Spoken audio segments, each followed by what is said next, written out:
In our gospel today, it says there, when Jesus saw the crowds, he had compassion for them because they were harassed and helpless like sheep without a shepherd.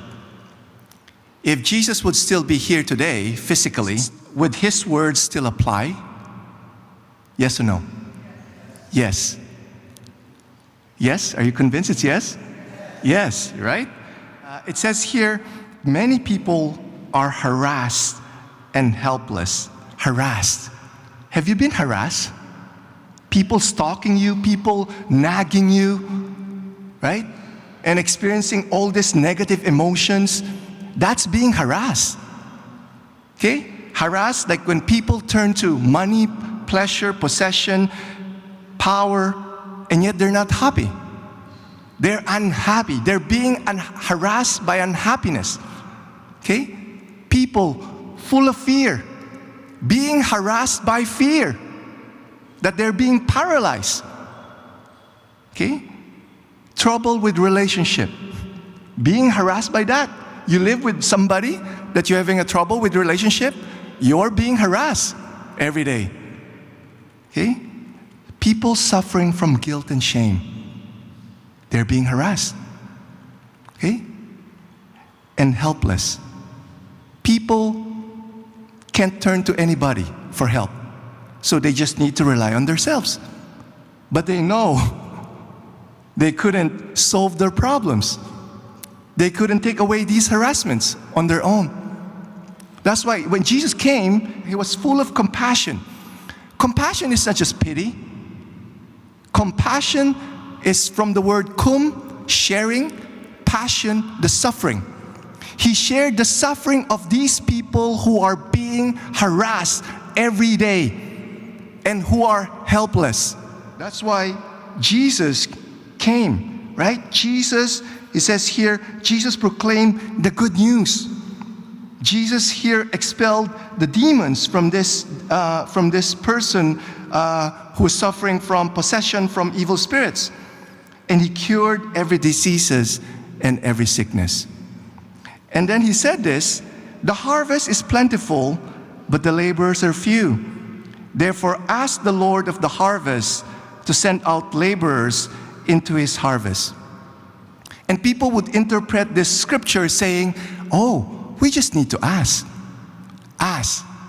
Lord, send laborers. Send the priests. Send the religious. Send the leaders in the parish. Send them. Not me. Okay? But it says here, the harvest is plentiful, but the laborers are few. We are being asked by the Lord to be the laborer into this harvest. Are we saying yes to this call? We have to ask ourselves that. So for us to be fruitful in harvesting, because there's a lot of harvest, so we need to harvest. We need to be fruitful. 3 things for us to be fruitful.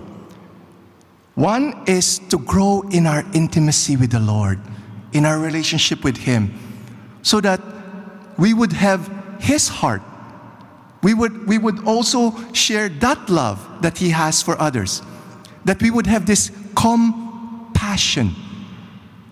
Whenever we see people who are being harassed and helpless, we would share the suffering, the same suffering with them. That's why we need to grow in our intimacy. We need to have the heart of Jesus.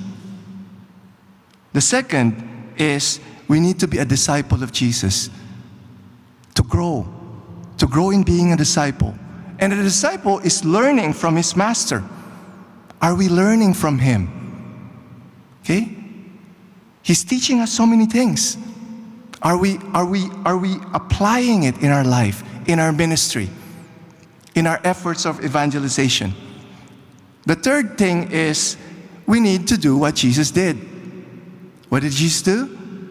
Proclaim the gospel, proclaim the good news, heal the sick, expel demons. That's what we're called to do. And by doing that, by doing these 3 things, we would be fruitful in our harvest. Isaiah saw a vision. It's from Isaiah chapter 6, verse 8. Isaiah wrote, Then I heard the voice of the Lord saying, "Whom shall I send? And who will go for us?" And I said, "Here am I, send me."